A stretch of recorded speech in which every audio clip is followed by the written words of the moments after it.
Iwe, Biniani. ito po si Nanay Magdalena Cas. Nagbibilad po sa kasalukuyan ng dilis para may maibenta pagdating ng tag-ulan. Tag-ulan. Magkano po, Nanay Magdalena, ang kilo pag tuyo ng dilis mo? 500. Uy, ang mahal naman. Mga ano lang, May 150. tawad. May tawad. Itawad pa. Ito po kanyang binibilad para daw panggatas ng kanyang apo. Yan.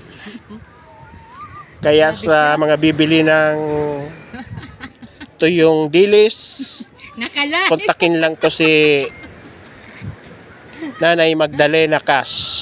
Grabe siya. Cas Ano na po naman ang po? apelyido niyan pero wala po siyang Cash Cas. money. Walang cash money. Hmm. Pera lang mer.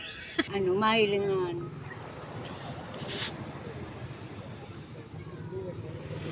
Sige na yan. Basketball yung nagbaybayo.